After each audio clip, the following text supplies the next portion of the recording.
Hello and welcome back to the MMA Judgement. I'm Jay. And I'm Kieran. And today we have Jake Foley, the host of JFO MMA Talk, joining us today. So, Jake, thanks very much for joining us. Oh, yeah, of course. Anytime, guys. Thought we'd just talk about the latest ongoings in the MMA world and talk about the upcoming card at the weekend and stuff like that. Yeah, of course. Cool. Obviously, big fight at the weekend, Korean Zombie and... I can't think who's fighting now, but Korean Zombie's fighting. Brian Ortega. There you go, Ortega. You know what? I couldn't remember him because he shaved his head. Threw me off a little bit. How do you guys, what do you guys think? People are trying to say it's a weight cutting thing. He's looking a little crazy. What do you guys think? He looks crazy. You're right there. If it's a weight cutting thing, it's very drastic. I think it is. If it works, it's a good tactic. It's just hard for me to believe that because he's had so much time off. So it's hard to think that, he would really have, and he's never had trouble making weight. Yeah, it is an odd one, like to say it's a weight situation. Maybe he just wants to shave off and, like a new Brian Ortega kind of thing, He's back after so long. This is a new me. Yeah, maybe. How do you both see it going, the fight? The thing I'm worried about is over this week, TKZ has 8 submission wins, but it seems like people are starting to give him a little too much credit for his ground game. I'm seeing a lot of people say that he may, he will be comfortable if it goes to the ground. I think if this fight goes to the ground, Ortega submits him all day. So we really just have one of those classic matchups. If it stays on the feet, the advantage TKZ is going to have there is huge. On the ground, Ortega should be able to submit him. So it's a really interesting fight. Yeah, I think I agree with that. As good as Zombie is on the ground, I think Ortega that's his base in it, the jiu-jitsu. Striking, yeah, Zombie all day basically. Yeah, I think I don't know. I've got myself. I've got Zombie winning it in like the second round TKO. If Ortega fails to take him to the ground, like. What about you, Quinn? Yeah, like you say, I think either way, whichever way the fight goes is going to lend itself to one fighter. So if it stays standing up, it's going to lend itself to Zombie, who you'd expect to get the win. But if Ortega's smart about it, and I imagine he probably will be, and takes it to the ground, then it's hard to see Zombie getting out of them situations because everybody knows how good Ortega is on the ground. Yeah, and the other thing too I've been thinking about all week is, that year and a half, almost 2 years that he had off, a really good mixed martial artist like Brian Ortega, he can really start to, he could have really adapted some good striking techniques. I don't think no matter what he comes out with, he'll be able to keep up with the Korean Zombie, but I'm really interested in how his stand-up has improved, because if he could start really working his combinations more to get those takedowns, we can easily see Brian Ortega, taking over this division. Yeah, definitely. I mean, he was meant to fight him originally anyway in December last year, was it? So he's obviously had time to plan against him. So it makes sense for him to work on his striking to keep up with him. Plus, there's the whole thing of what happened with Zombie's friends. He slapped him or something, didn't he? And there's the whole element to that as well that makes it even more exciting. Yeah, I was surprised during the stare downs and stuff. They didn't really seem to have like that hatred I thought was between them. You do something. I'm a Brian Ortega fan, but when you do something like that, you wait till he goes to the bathroom and then you slap his 5'9", friend. Yeah. I thought there would be a lot more tension. I didn't even think these guys would want to, have a face-off. Yeah. Oh, yeah, it's just a sign of disrespect, isn't it? It's something you don't really see too often in MMA. It is largely a respectful sport, but obviously I think maybe Ortega's thinking if he gets Zombie wound up and riled up, he's going to make a mistake and he can exploit that. Maybe that's his thinking behind it. Yeah, the Korean Zombie never really gave me that vibe like, oh, he's looking for trouble or he's going to look to, try to stir up any problems. So I didn't really know where Ortega got that kind of anger from, even to begin with. Yeah. Other than trying to rile him up. Yeah, Yeah, it seems out of character for Ortega as well. It's not something you've seen from him in the past, and I don't think it's something anybody expected to see from him there. Yesterday. Yeah, and I mean, I really just don't know what to expect. Like I said before, when you get these kind of stylistic matchups, I'm liking the betting odds. I don't know if you guys saw those. They got TKZ at a -200, so Ortega at a +160. I wonder what his prop bet for submission will be at, because if you offer me Brian Ortega by submission +300 or something like that, I'm gonna have to take that all day. yeah. I mean, to be honest with you, we're kind of terrible with betting, and it differs a bit when with America as well, the betting system and that. So yeah, it's mad. But yeah, I mean, it'd be interesting to see what Ortega does come in as in terms of submission, as we've said, he is the stronger favourite on the ground, so that would be interesting to see. Yeah, absolutely. Like you say, though, it's an interesting match just from a stylistic standpoint. So it's we're going to get a good fight nonetheless, I think, at the minute. Is there any other fights on the card you're really looking forward to? Yeah, the Modestas versus Jimmy Crute. I thought, especially as this week went on, this would start to get a lot more attention to this fight.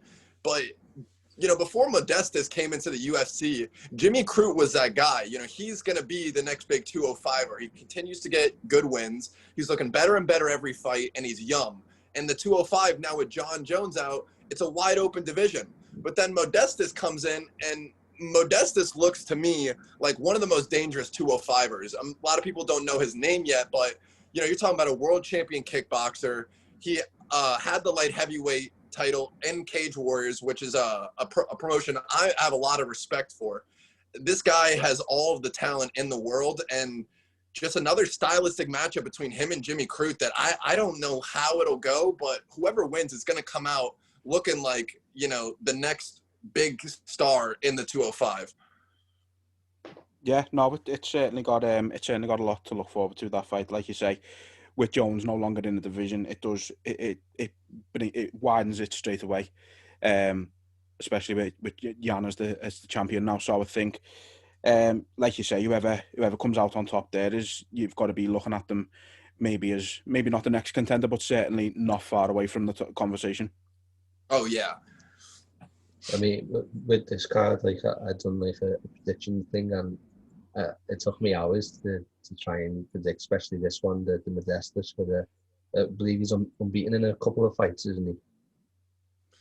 Yeah, and it's I once again, the betting lines, don't take my advice for it, but I don't see how you have Modestas at +250. I think Jimmy Crute could easily win this fight, but +250 seems like some great odds for a guy that I picked to win, because I always do my picks before I look at the betting odds, so it doesn't sway me either way. And when I saw it +250, it's going to be hard for me to not go on that. Yeah. Yeah, it does. It makes it. Yeah, I think you do it the right way, not looking at the betting before making your decisions, because some of them betting odds can sway your decisions. I've been there in the past myself when I've placed bets over in the UK. I mean, I think the betting systems are a bit different over in the UK, but you can be swayed by some great odds sometimes. But me personally, I'm looking forward to seeing Jessica Andrade again. How do you think her power is? You think it'll translate going up to 125? I mean, I'm sure she'll still have that power, but do you think she's going to be able to knock out someone like Chookagian? I think so. I think she is a strong opponent. She's proved that over the years. I mean, and with Chookagian, I mean, I don't think she's finished an opponent in the UFC. She's always went the distance, I believe. Myself, I see this being a bit of a one-sided fight, because even if Chookagian does get it down, Andrade has got a black belt in BJJ, so she's definitely going to be comfortable there. Myself, I see Andrade winning this one quite quickly. Yeah, I'm just a little worried for Andrade, only because, Chookagian, she has that Nate Diaz type fight style where she's always coming forward. She's always putting points on the scorecard. And it's one of those things, if, Andrade doesn't get a knockdown or start getting takedowns, I could see Chookagian winning this by decision. But if it's going to be finished, like you said, it's going to be Jessica is going to get the, because Caitlin's not going to end up getting a finish.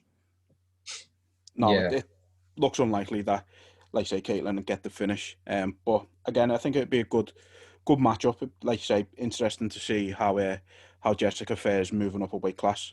But hopefully she still has got that power, because she is one of them explosive fighters. That's really fun to watch. Yeah, but why do you guys think that Modestas Jimmy Crute is in the co-main event?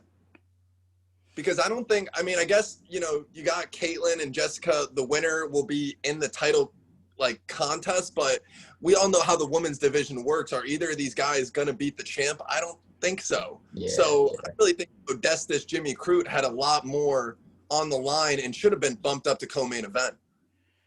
Yeah, I think it's certainly a more interesting matchup to be the co-main. I think what might have swung it for Jessica being the co-main is the fact that she's, at the minute, she's probably a bigger name. Maybe more in the UK than over there in the US, but she's a bigger name than Crute or Modestas at the minute.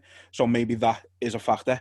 But I do agree. I think Crute and Modestas is a much more interesting fight to be the co-main. Yeah, I think another one that's also going under the radar a little bit is Thomas Almeida and Jonathan Martinez, because we continue to see Jonathan Martinez get better and better in this division.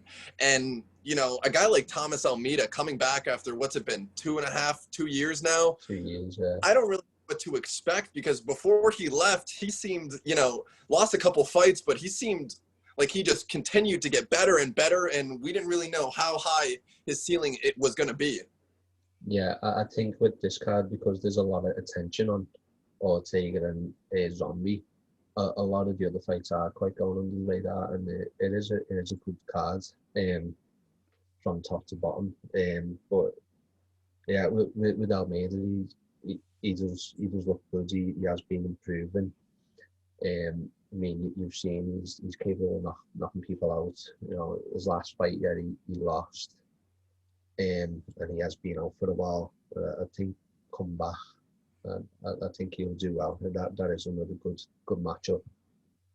Yeah, it'd be interesting to see how he does with the layoff. Some people, you know, it invigorates them. It gives them a sort of newer purpose, if you like, and they come back looking better than ever. Some people come back, you can see they've got a bit of ring rust. They do struggle to get back in the same sort of groove as they did before. So it's always interesting to see a fighter coming back off a long layoff, how they're going to perform back in that environment.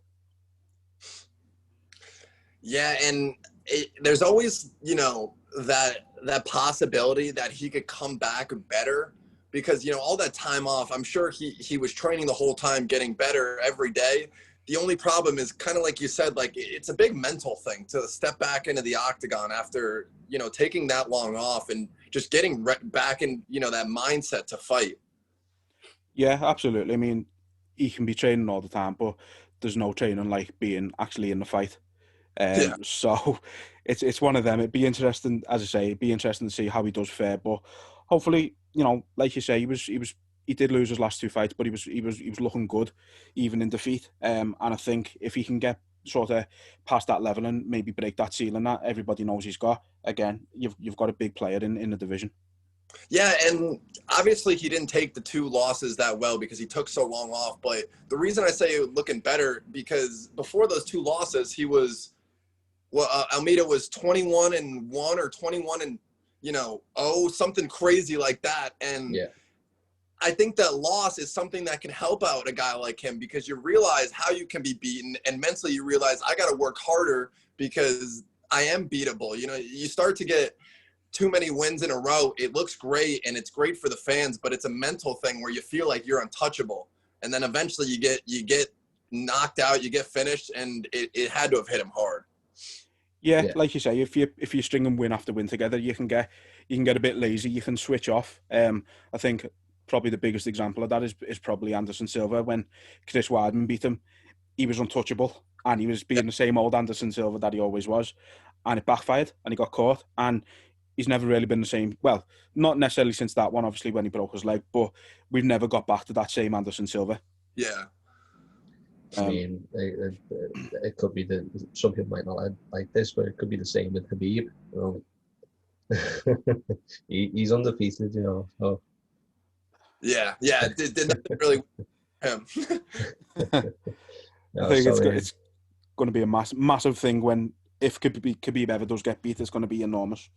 But so many guys like that right now. Like you look back in UFC history, it was never really like this. You didn't have guys that were champions with 4 or 5 defenses and 15, 16-0. We at the top of my head, there's Izzy, Khabib, and Volkanovski, and you just continue to wonder, like, are these guys ever going to lose? And when they do, how is it going to happen? Yeah. It just, but it's one of them. Even though, like, I'm a massive Khabib fan, but it's one of them. The thought of him losing is both sort of exciting, but like devastating at the same time, because to beat him, it's going to have to be something spectacular. And I think it was, again, it was the same way with Anderson Silva. As I say, it wasn't necessarily as spectacular as it could have been, but it was so shocking that it was just a memorable moment. And Weidman's got that forever, but it was just interesting. But yeah, it's like Keaton said, it's a good card, top to bottom. So should be some really interesting fights. So yourself, do you just stick to UFC, or do you watch all of the promotions as well? Yeah, I watch all of them. The only ones that I keep continuing to miss is the one championship, because for me, when they do that, it's 6 a.m. So it's not going to happen too much unless you got a really good Muay Thai fight or something like that.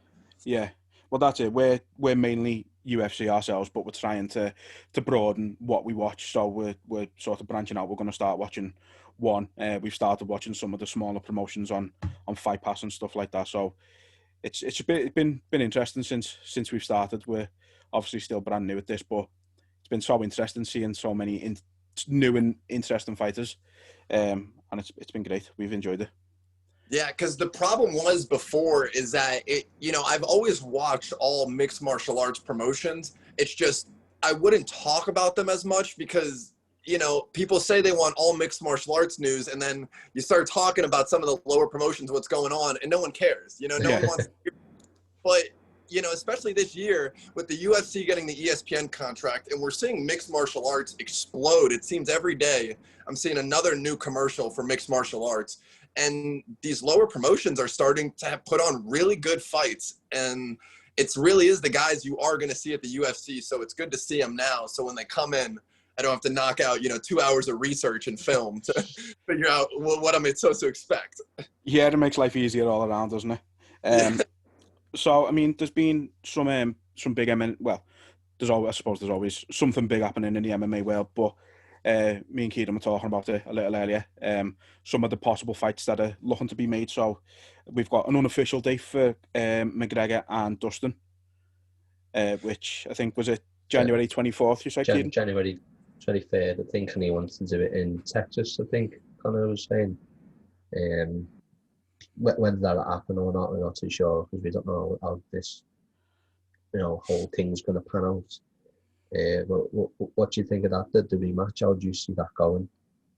Yeah, I mean, of course, it's kind of like a Khabib type vibe. We can sit here and say, oh, Dustin Poirier can do this. Dustin Poirier can do this. At the end of the day, Conor McGregor is just, for lack of better terms, he's built different. He really is. And, we saw some stuff on social media yesterday about Conor saying, oh, I'm really only taking this fight because I'm getting ready for Pacquiao, because obviously Pacquiao is a southpaw, Poirier is a southpaw, and if you want the best boxing type style in the division, it would have to be Dustin Poirier. So when you put it in that aspect, I start to get a kind of vibe like Donald Cerrone, like Conor knows he's going to go in and get this win. You never truly know in mixed martial arts, but I don't think he's as worried about this fight as Dustin is. Do you think that approach could backfire for Conor at all? I think Dustin's improved so much since the first fight that they had, and I think the fight plays out so much differently now than, especially with Conor sort of retiring and not retiring so often and coming back, leaving and things like that. He's obviously, McGregor's a global superstar now, so he's got, again, for lack of a better term, he's got his finger in a few other pies at the moment. He's not just set on the MMA world, whereas it's still Dustin's life. So I personally see it playing out a lot different. Whether it means Dustin gets the win remains to be seen, but I think if he's overlooking Dustin, it's going to be a mistake. Yeah, I don't think he'll overlook Dustin. If he does, then, you know, we could easily see something like Anderson Silva where he's sitting there showboating and suddenly he gets clipped. The only thing I'm worried about, though, is, you know, when you have a guy like Conor McGregor and he gets a fight that stylistically is going to work in his favor, it's hard to see him, you know, I can't see him losing in a stand-up fight. Poirier has gotten better, and, you know, I'm sure he'll have a couple of tricks up his sleeves. I'm sure he learned a lot from the first time he fought Conor, but I don't know if there's anyone in the world in mixed martial arts that can take Conor in a stand-up fight.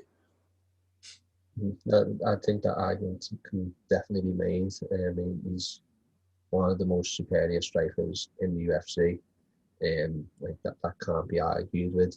But I think, like, regardless of what happens, he's still going to get that experience against one of the best boxers in the MMA, and he's still going to fight Pacquiao because it's what he wants to do with it. You know. I think where the difference lies between McGregor and Dustin myself is Conor's got that explosive one-punch knockout power, whereas Dustin has, but I don't think he has. I don't think he will have against someone like Conor. I don't think Conor's not losing by knockout if he loses. Yeah, and just a random thought here. I think, you know, we'll never truly know what's going on in Conor McGregor's brain, but the way this is playing out, I think what he's going to try to do is take the Dustin fight. Obviously, in his mind, he's assuming he wins. Then let's say May, June, maybe even July, take Pacquiao, get another 200 mil in the bank. Then with the Dustin Poirier win, and, you know, obviously his publicity, it's going to be hard to make the argument against him that he won't get a title shot. I know it's only, you know, he beat Cerrone and then it would be just beating Poirier, but 2 fights and one of them being against a really good opponent, I think they're going to give him a title shot. So I think he takes Dustin Poirier, goes to get the money through Pacquiao, wins one last championship, and truly retires with enough money to, you know, he can do whatever Conor McGregor wants to do for the rest of his life.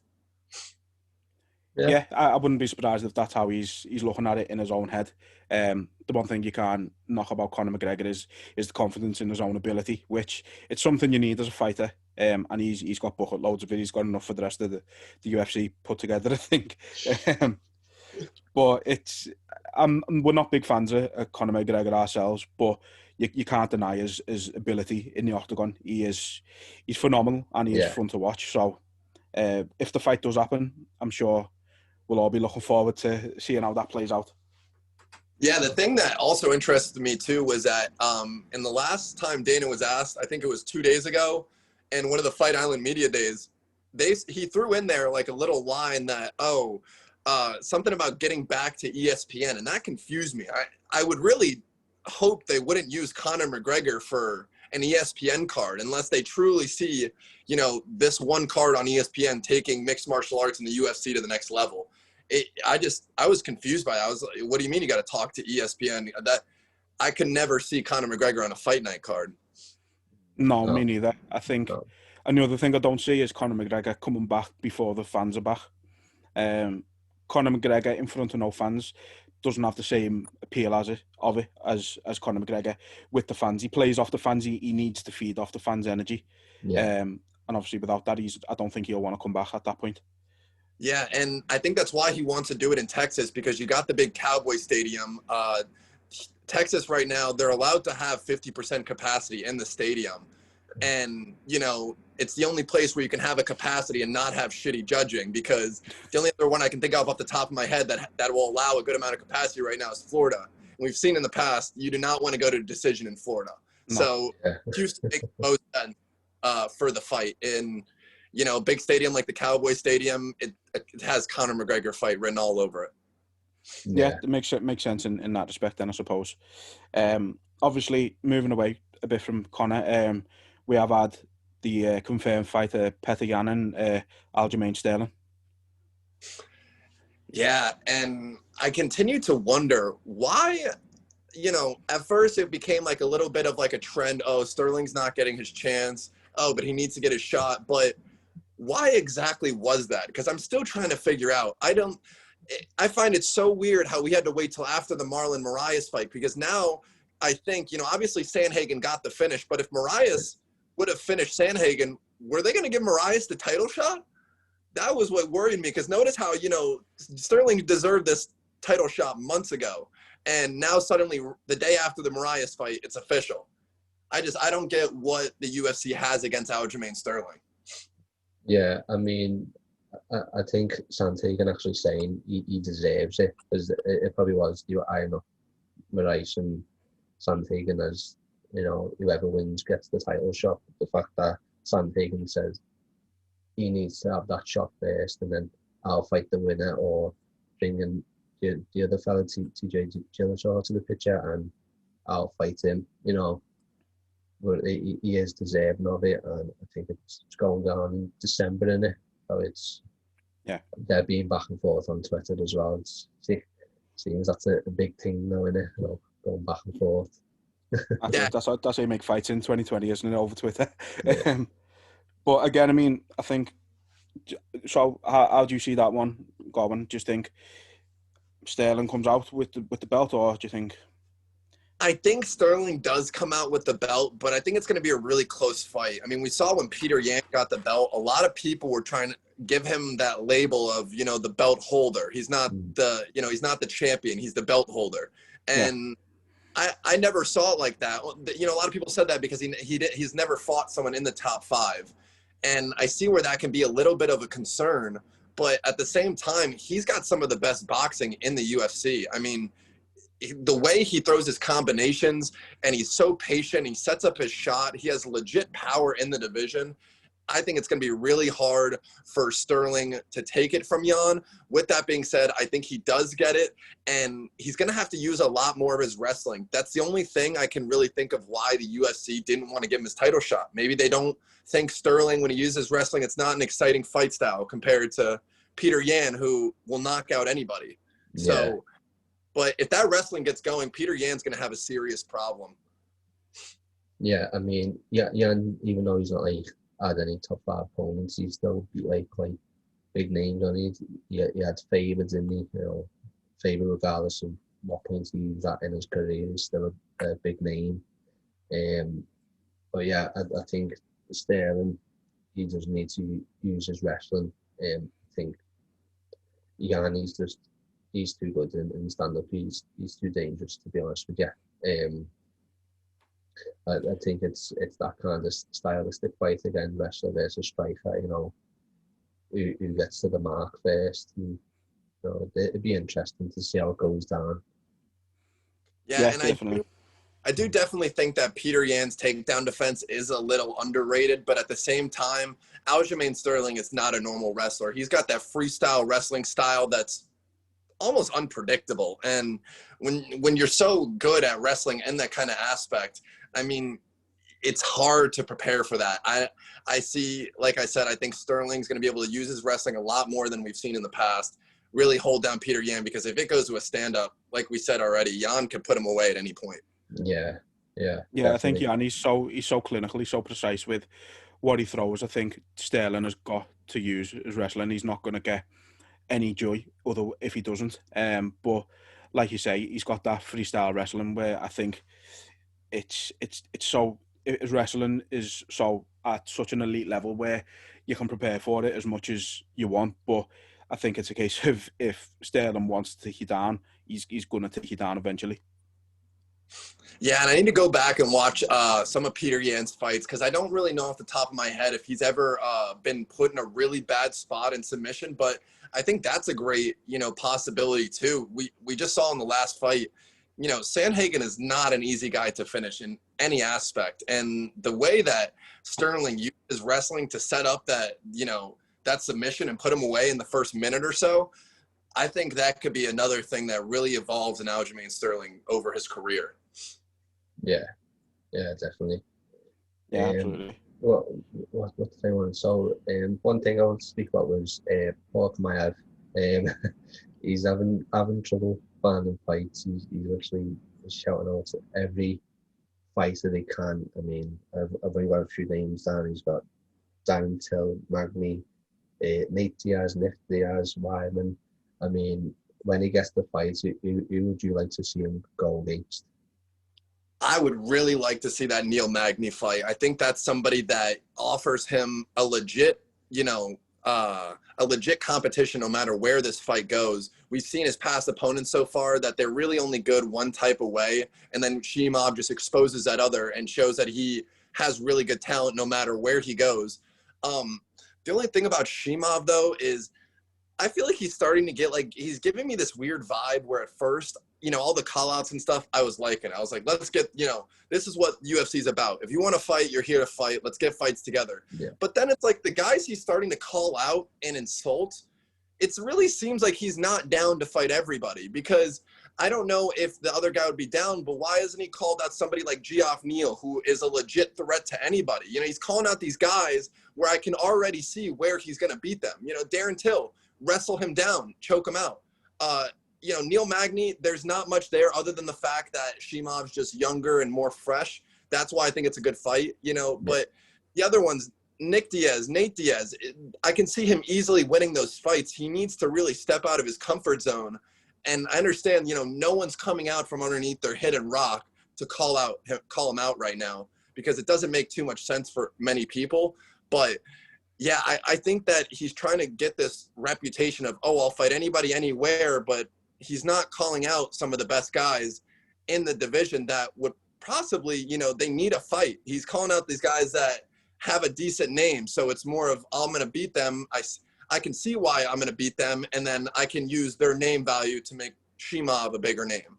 And do you think there's been a lot of talk around with whatever opponents you get in terms of rankings, he doesn't deserve to get a ranked fight? So do you think that's why the Magny one would make the most sense?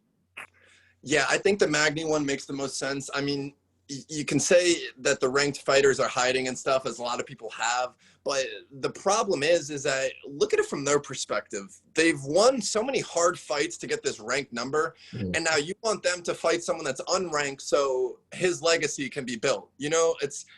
I don't understand anyone, Leon Edwards, people were giving him shit. Why would Leon Edwards ever fight somebody unranked? If you lose to an unranked guy, you're done. You're not in the title shot anymore. Your name's not even in the bag anymore. That's why I was saying it seems like he's just trying to pick his spots and whatever will be the easiest route to build up his name instead of, taking the hardest fights. Because I know Neil Magny, he's been around for a while. We all know him. Neil Magny is down to fight. He doesn't care when, he doesn't care against who. So the fact that this fight has not been made starts to make me think Chimaev's, he's a little bit like, this is all speculation. I could never know this, but it's starting to make me feel like he's in the back, like, is that enough name value for me to take this risk? Magny said already 2 times, I'll take the fight. He's the only guy to have talked up, so why is that fight not official yet? Yeah, it seems like he's come in with so much hype that he's almost building himself up as well. So he's like, well, because I'm coming in with this much hype, I deserve that ranked opponent or that ranked opponent. It's like, well, no, you need to earn your shot, That's it. There's obviously been a lot of talk of him at the moment because of having the sort of 3 fights so soon after each other, which is, it's great. It's what you want to see. If you're fit and healthy to go, then you want to see them go, especially because he's talented. You can't deny that. But I do agree with Jake. I think he's calling out people he knows a big name but easy fights in his head, and he's just trying to make a name off of them. And like you say, he's staying away from people he thinks would be difficult fights for him. I think he doesn't want. He's more interested in building up the wins rather than actually testing himself. Yeah, everything it seems like he's been calling out, it's all a stylistic matchup, and now we're seeing like the one that's most likely going to happen is versus Chris Weidman, and I think it makes sense for Chris Weidman because if he could be Chimaev, it kind of completely changes our whole outlook on Chris Weidman, especially Weidman got the last win but did not look impressive at all. Yeah, and it's perfect for Chimaev. It's enough name value to where, you got Chris Weidman on your record. That's a good win. But at the same time, I don't see many opportunities here where Chris Weidman would beat Chimaev in a fight right now. Yeah. No, it looks unlikely at the minute, but let's see what happens. I think I do agree with you about the Neil Magny fight is probably the one to make from an entertaining fight point of view. Like you say, all the other ones that have been called out, he knows how he's going to beat them. But let's wait and see what happens. We know he seems down to fight anyway, so that's all you can ask at the minute. The one thing I wanted to ask yourself, Jake, is it's something we've talked about a little bit because his future's a bit up in the air at the moment. But Brock Lesnar is currently technically a free agent. Is he someone you'd like to see back in the UFC, or do you think his time's come and gone? I mean, it's a guy, Brock Lesnar could walk out there in crutches, with a missing eye, and I'm still going to pay $65. Brock Lesnar is a can't miss fighter. And even, he's not at that age. He's way past his prime, of course. He's at that rough age where it's like 41. This is where guys retire. But it's still at the point where, I think he could still put on a good show. I don't know if it would happen for the UFC because I don't know if they're willing to put enough money towards it. I think if he's going to go back into mixed martial arts, Brock Lesnar is going to want, $1 million, $2 million so he can do a fight or two and then that's it. But I think a lot better scenario would be like Bellator, because Bellator, that's something that could really push them to the next level depending on who they could put him up against. It all just comes down to, will Brock stay clean? Is he truly committed to getting back in the octagon, getting punched in the face? And, the only thing that really truly matters is who wants to put up the money to see Brock Lesnar. And I don't know, Dana White said he was interested in looking into it, but I just don't think he's willing to put the money on the line to get Brock to do it. Yeah. No, I think with the uncertainty of sort of this COVID situation as well, from Dana's point of view, it probably doesn't make a great deal of sense. But I can see where you're coming from with Bellator. I think they're more open at the moment to putting big money on the table. We've seen they're not afraid to sort of go after these ones who've had the prime in UFC and bring them in. We've seen Lyoto go there, we've seen Rampage, Vanderlei go there. So we know they're open to bringing in these fighters who are maybe past the prime because the big names and they're going to generate a lot of business for them. So Brock Lesnar, probably after Conor McGregor, he's probably the biggest draw of all time, if not the biggest still. So yeah. I agree from Bellator's point of view. I think even if it's only one or two fights, there's not really a downside to it from Bellator's point of view as long as he can stay clean. Yeah, and that's obviously the big question is, will he stay clean? He couldn't do it when he was younger, more in his prime. So it makes me think that the age 41, 42, he's really going to have to at least something, a little TRT, little EPO, something to get him going. I think another good possibility would be Bare Knuckle Fight Club. The only problem, obviously, is Lesnar is just a wrestler, so he wants to go in there and get punched in the face. But I do know that Bare Knuckle Fight Club is willing to spend that money. I mean, we've seen him spend big money already on Paige Van Zandt. They're ready to start making the next move and getting bigger names. So I'm sure they'll throw him a couple contracts. But like I said, with his wrestling background, he's going to want to come back and wrestle. I don't think he wants to, box anybody. No, I mean, I do personally believe, I still think he's probably just using all this talk as a bargaining chip with WWE. He knows he's safe there. He knows he's not going to get hurt too much besides a couple of aches here and there. But he knows he can work a limited schedule with them and make tons of money. So he's probably using it as a bargaining chip, but it's interesting to see. And then you've got the whole dynamic of DC. There's talk of him sort of moving to the WWE in a commentator capacity. So I said it on the last episode, maybe they're going to use it as a way to get Brock back in. Like, we've brought DC in for you. You're going to work a program with him kind of thing. Maybe that's the angle they're going to go with if it does happen. But I can't see him coming back myself, but it would be interesting. I also think you could throw Colby Covington into that mix. I don't know if he would work with Lesnar and a WWE thing, but I think that's what Colby Covington's doing with this bigger than life character.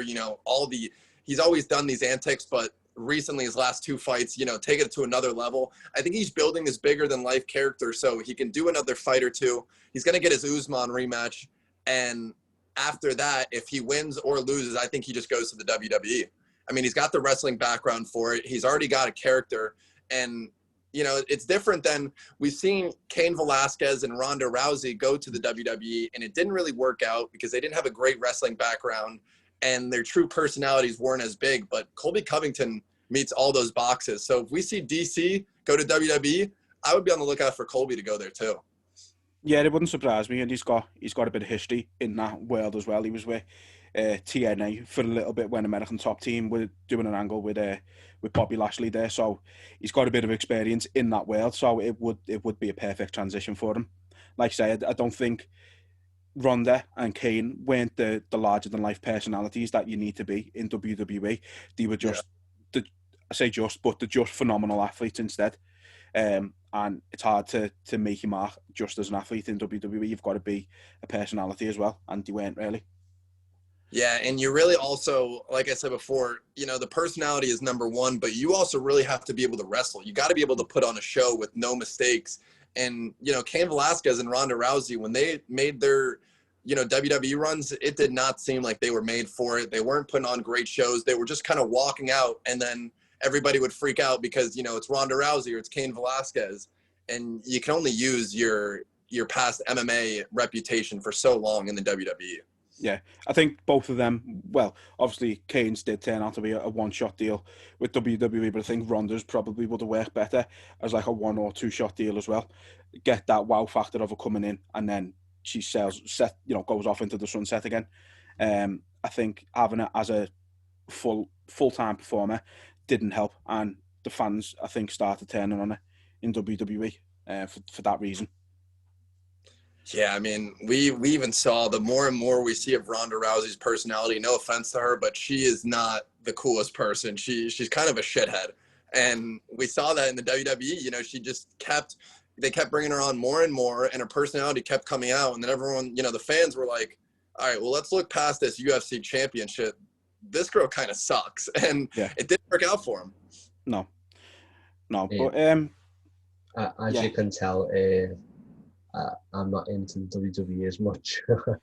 I totally got a word in there, but Quinny's more the WWE fella. But one question I was going to ask, there's obviously been the whole thing around John Jones and Adesanya. And I don't think it's going to happen, but if there was a super fight, what do you think should happen? What do you think it would be? Like, who do you think those two opponents would be? Yeah, this whole Izzy thing, I think he's starting to use as a way out. We saw after his last title defense that he was more than excited to go to heavyweight. It wasn't like, someone called him out or there was a great opportunity. Like, we've seen Conor McGregor in the past, just that perfect opportunity to go get the belt. Yeah. And suddenly, he started training and he probably realized, wait a minute, this is really bad. Like, because I'm assuming the money fight is him versus Francis for the title. I think that's like the fight of the century, the one that he'd be going for. Him versus Stipe would be a good fight, but that's not going to bring the casual audiences as much as that Francis versus John Jones. So I think the better move for him is, ride this Izzy wave, wait till Izzy takes the title from Jan, if that's how it plays out, and then go fight Izzy. Because if he goes down, or they fight at 205 actually, and Izzy or John Jones loses to Izzy, I don't think that takes away from John Jones's legacy too much. Obviously, he won't be considered the GOAT, but it's Israel Adesanya, arguably the greatest striker in UFC history. And, but if he goes up and he fights Francis Ngannou or Stipe and he gets slept, that's going to be a really bad, shit stain on his career that just will be a really bad highlight, and it'll mature as a really bad loss when he retires. So I think the Izzy fight makes more sense. The money will be there. It's one of those fights that just seems bigger than life, and then suddenly now it's a possibility. Yeah. I mean, I don't know, like me myself, I'd rather see them go on their intended paths, even though it will be a great display of martial arts and, great revenue for the UFC and whatnot. I'd still rather see them go in their separate ways. I want to see Izzy defend his belt and possibly become the greatest middleweight ever. Obviously, there's still Anderson in the picture. He's always going to be there. And then with Jones, he's been talking about to move to heavyweight for years. I think if he's doing it, now it's the time to do it. And I mean, a lot of people, I think people talk about Izzy fighting Usman. I mean, do you think that one makes more sense than the Jones or? I think the Jones one makes more sense for Izzy only because, you're talking about really throwing yourselves to the wolves. If Izzy were to take on Usman, that's the worst stylistic matchup he could have. Somebody that truly, up to this point, has not been able to be stopped in his wrestling. And the only problem right now is I really don't know where this will go because Israel Adesanya, he's different. He's got that it factor, and you can truly feel he's not looking for what the biggest paycheck is. This guy wants to be the greatest of all time. Yeah. And I think that's what we're starting to see him move up, and he wants that John Jones fights. He wants to take the light heavyweight fight. I don't think there's a chance in hell he stays in middleweight. There's nothing there for him. You know, Jared Cannonier, that's an interesting fight to me. But after that, Jack Hermansson's not beating Israel Adesanya. Darren Till, I think, gets knocked down the first round by Israel Adesanya. And then after that, you just start rematching guys, and it's really just people trying to, you know, cover up their own loss. So I understand why he would move up. He's got the big frame. I'm sure he could put on the weight. But, yeah, the Usman, that's definitely a very risky fight for him. But if he did take that, it would be, once again, him proving that he'll do whatever it takes to prove he's the greatest of all time. Yeah. Yeah, so for me, I sort of go back to how it used to be. You have fighters who want to go through the entire division, whereas now it seems fighters are more in the mindset of, well, I've won the belt, now I want to move up and win another belt, or move down and win another belt. It's like, I'd rather see a fighter conquer a division, which is why for me, at least at the moment, I want to see Izzy fight a few more, you know, where he is, and then maybe move up and fight Jones. But I want him to, if the fight's going to happen, I'd rather it be with Jones as the GOAT in light heavy and Izzy as the GOAT in his, and then you've got a true mega money fight and a super fight. So if it's going to happen, I'd like to see Izzy get a couple more wins and really solidify, just tie up the division until it's like, right, whoever wants it, now it's yours. I'm going. I'd rather see that happen myself. Yeah, and I wonder what the UFC is looking at this division like, because, you know, Darren Till lost his last fight, but now he has a fight against Jack Hermansson, who kind of looks like Hermansson's going to be one of the next guys up for a title shot. So it really makes me get this weird, you know, thought that I think they might know or truly think that Israel Adesanya is going to move up, and they want to keep Darren Till's name in the mix so they can put him in the interim title shot. Because obviously, you know, we just repeatedly see that Darren Till is one of those guys that the UFC wants to be a champion. He's so multiple, has one of the biggest personalities, great fight style, and, you know, he gets that great combination of people either love him to death or they just want to see him get knocked out every fight. So I wonder, I don't know what the division outlook is, but like I said, if he beats Hermansson, let's say Izzy moves up, suddenly it looks like, you know, winner of Whitaker versus Cannonier takes on the winner of Hermansson Till. So in that aspect, I don't know if Izzy has plans to stay around, but I agree with you. I do want to see him at least take on Jared Cannonier, and I'd like to see him take on Hermansson before he leaves, just to truly clear out the division. Yeah, it makes more sense in my eyes. But again, that's sort of the way the UFC is now. People just want to fight. I get it from a money point of view, from a business point of view, but again, I'm more sort of old school, where I want to see fighters proving that they're the elite fighter in their weight class, and you don't get it quite as much anymore, but it doesn't make it any less exciting. So that's the main thing. Yeah, I mean, with those, you know, Darren Till's, you know, from Liverpool himself, so we support him. But I think that would be an interesting proposal that he just made. Like, Jack Hermansson, if Izzy does go up, then you've got Cannonier and Whitaker. I mean, that is an interesting little aspect. I didn't even think of that. Yeah, I mean, it keeps coming into my mind randomly because, like I said, why else would Darren Till, you know, like, if he beats Hermansson, he has to be in the title shot, like, at least in the talks. And after his last fight, I thought he would be, you know, 3 fights away from a title shot. I think it was a tough loss. He didn't look bad or anything. It's just, I don't know. I think they're definitely trying to keep him up there for a reason. And, you know, obviously the problem is that Darren Till's a great fighter, but I don't think he lasts one round with Israel Adesanya. The way that their styles are matched up, you know, you can't be a guy. We've seen time and time again, you cannot be a stand-up guy and beat Israel Adesanya. He's one of the best strikers we've ever seen in mixed martial arts. Yeah. Even though, you know, Darren Till is from Liverpool, I think I've got to agree with that. I mean, Adesanya is just a different kind of being with his striking. He's just, his accuracy, and that's just on point. He is a different kind of animal with his striking. I've got to admit that. As good as Till is, in terms of his striking. I think Adesanya's just got another level. He's comes at different angles and that as well. So yeah, I think Till's a bit of a strange fighter for me, because I think you can always tell kind of when he's going to win and when he's going to lose. When he's got the better of a fighter, it shows straight away. He's more confident, and he's very crisp. He's very accurate in what he does. But as soon as somebody's got an advantage over him, it's almost he can't sort of get his head around it, because I think because he's built up this whole, again, it's something you need as a fighter, but because he's got this, I think he's got like a higher opinion of himself than maybe not necessarily should have, but I think he thinks he should be winning every fight regardless. And so when somebody has got an advantage over him, I don't think he knows how to react. I don't think he knows how to. He hasn't worked on that sort of way to counter other styles at the minute, and I think that's what he needs to work on for him to progress to that next level.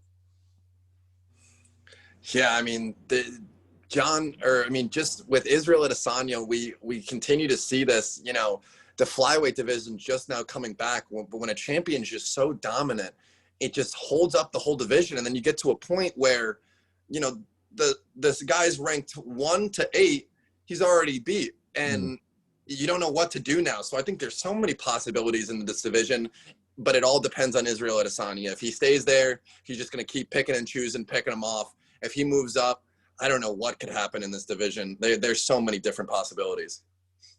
Yeah, I think for the good of the division, he probably does need to leave it maybe in a couple of fights, just to freshen it up, if nothing else. But like you say, it does get to a point like Demetrius Johnson when he was in the UFC. He literally beat the entire roster, and then obviously he got beat by Cejudo, but he beat all of them already anyway. There was nothing else he had to accomplish in the UFC. So instead of moving up, he went to 1. But I think that's Adesanya's reaching that level where it's getting to a point where it's like, well, you've beat everyone now, so yeah, move up, go after Jan, go after the belt there, and target that fight with Jones. And I think if it goes down like that, as I say, that's the way it needs to happen. Yeah, and I wonder what Jon Jones is really thinking about through this whole process, because he's got to be smart enough to realize that, you know, Jon Jones, I don't think his wrestling is going to be enough to just dominate on top and ground and pound Izzy. But at the same time, if it stays standing up, Jon Jones is going to have some serious problems unless he gets it into a close range. But that's the same thing we were saying with Paulo Costa, and we saw how that ended up. Yeah, I think certainly makes for an interesting fight.